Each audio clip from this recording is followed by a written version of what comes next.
this neighborhood has been, over the past 25 to 30 years of my witnessing of it flourish, if you want to call that flourishment.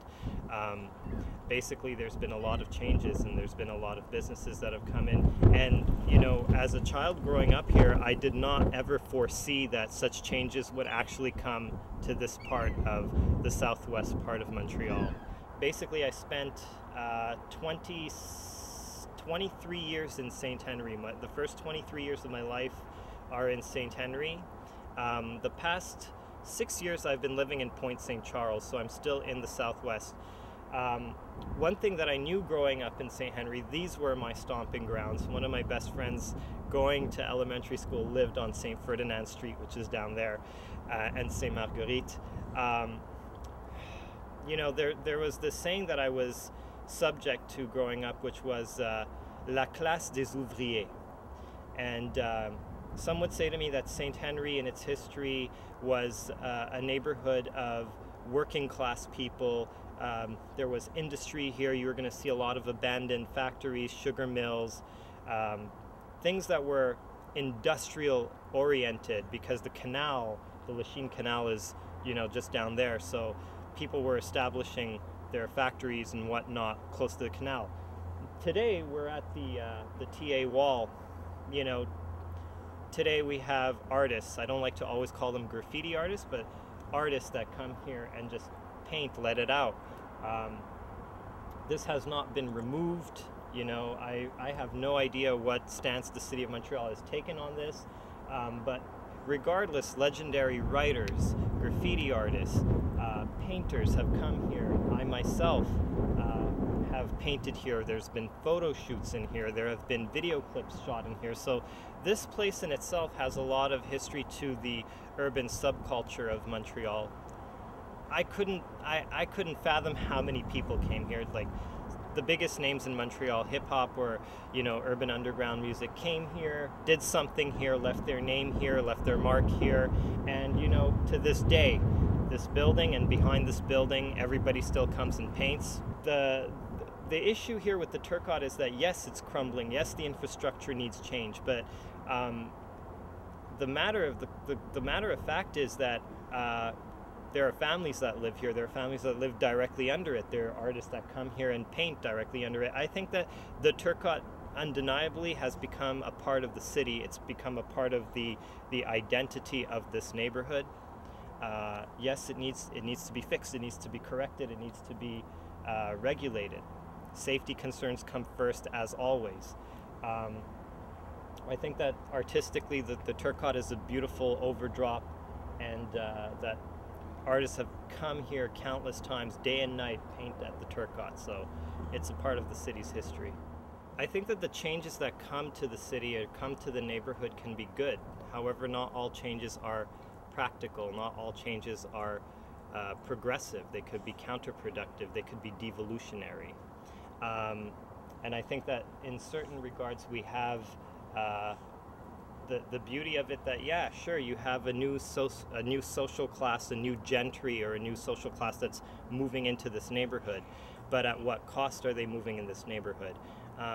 Some say that it's good that new condos are being built replacing, or condos and lofts that are being built replacing abandoned locations or vacant lots that used to be vacant. And I'll take you to a vacant lot down the street over there that is no longer a vacant lot, but a Goliath, magnanimous condominium building, you know.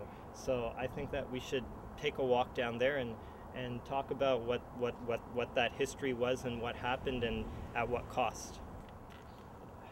There's no denying that any city is subject to, there's no denying that the urban paradigm is subject to change.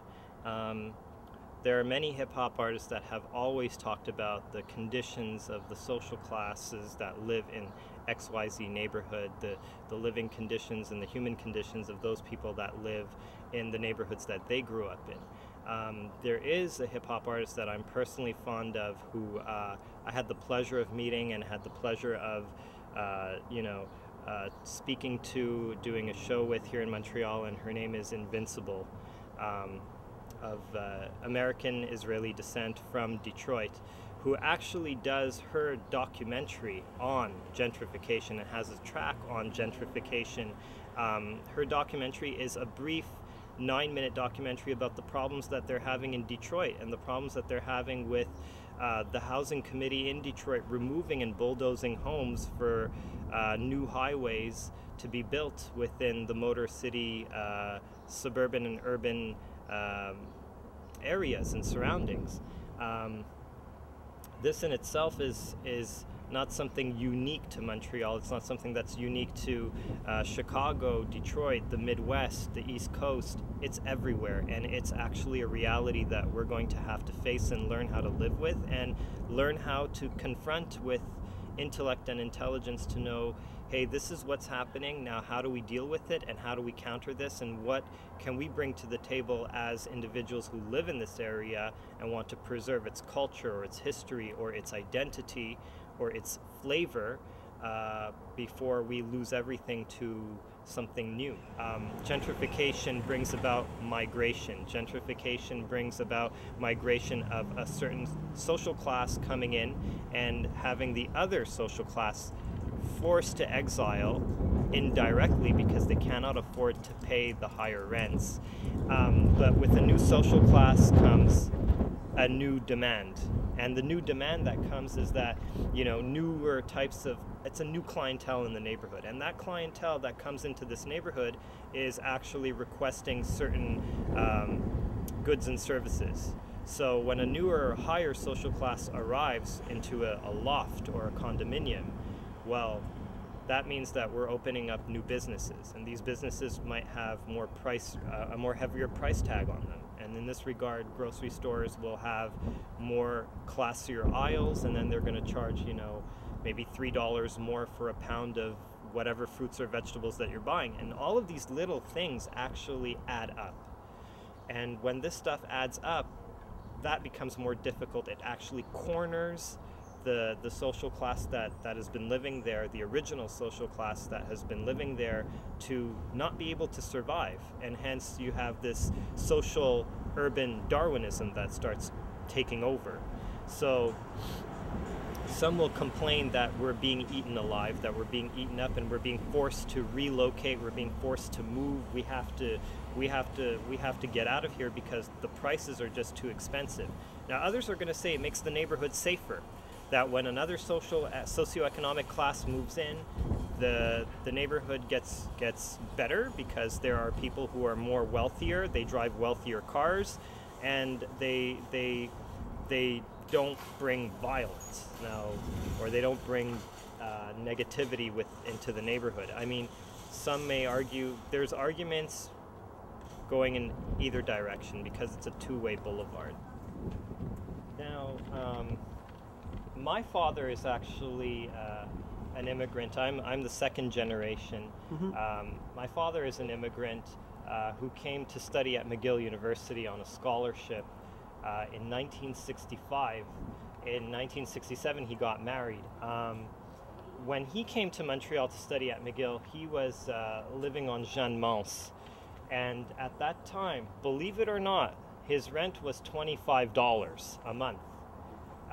Today, of course, that same place is about $2,500 a month. Obviously, things have changed. A pack of cigarettes used to be a dime.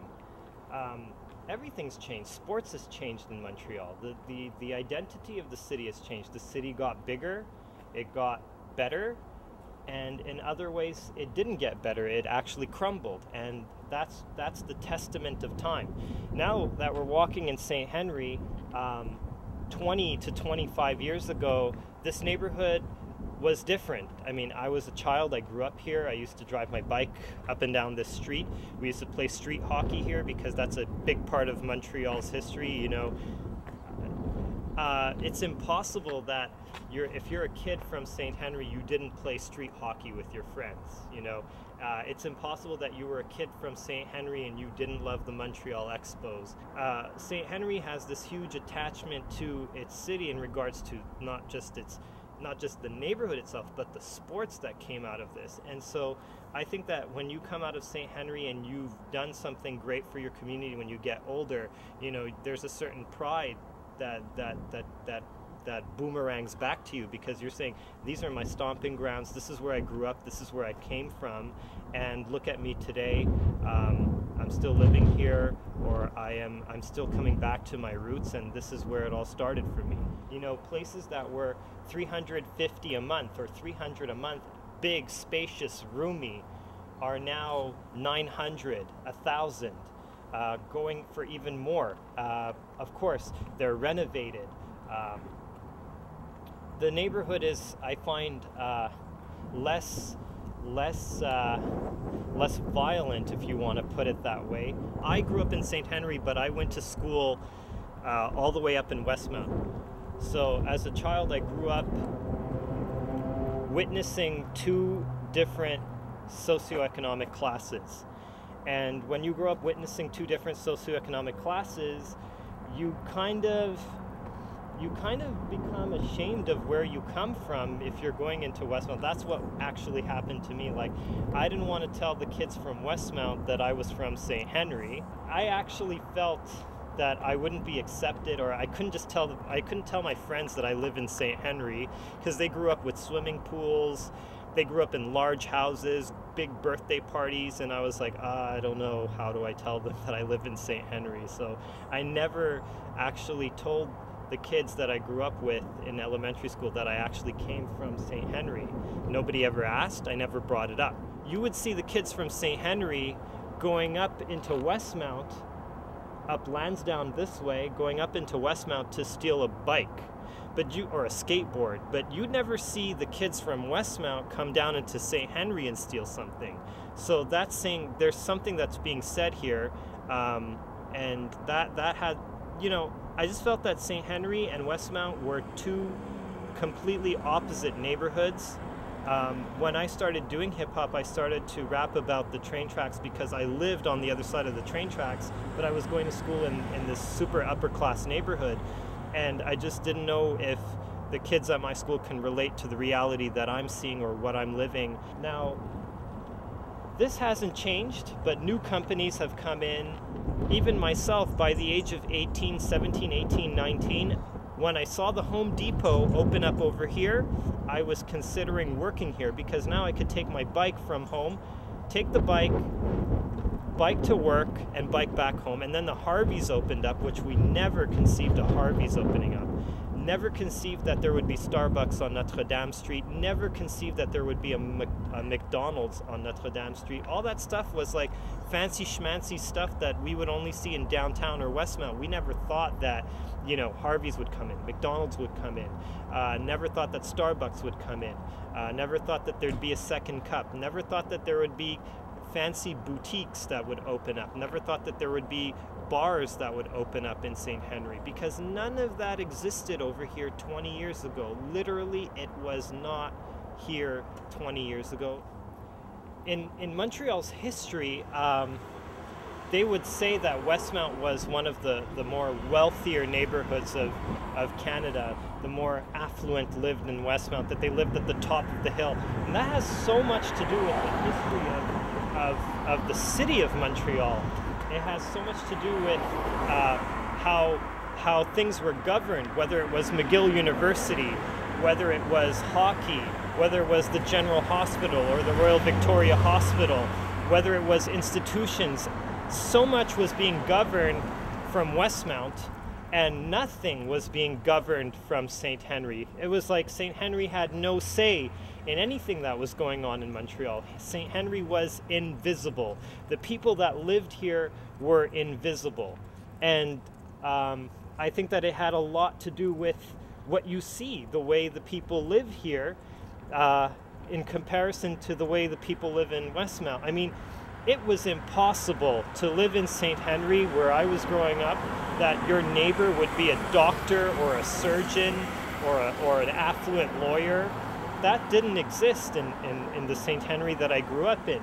Now, today, because St-Henri is changing, yes, it is possible to find a doctor that lives here. It's possible to find a surgeon that lives here, or a lawyer that has a firm in Old Montreal, lives here in St-Henri, which was not conceivable 20 years ago, 30 years ago, 40 years ago, 50 years ago. Rewind the tape, that was not conceivable in St-Henri.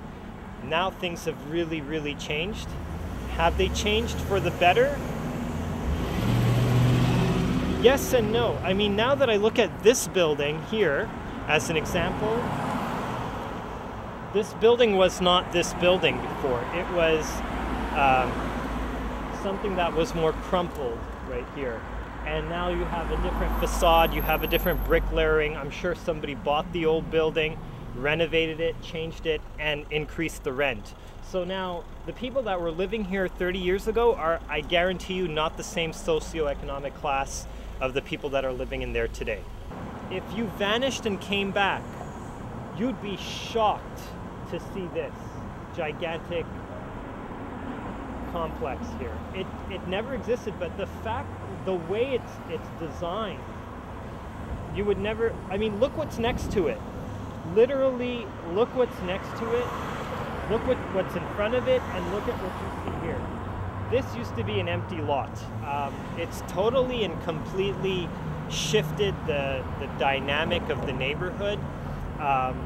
You're seeing more bricks, you're seeing more classier renovated places that you just never thought would ever come into this neighborhood. So this is St-Henri today, and I couldn't tell you what will happen to St-Henri 20 years from now, because there have been a lot of talks about the Turcot over here and the renovation that needs to be done specifically over here, and the families that live close to the Turcot here and the newer people that live in the lofts are actually being told to, you know, sell it off and move out because of the issue that's happening with the Turcot.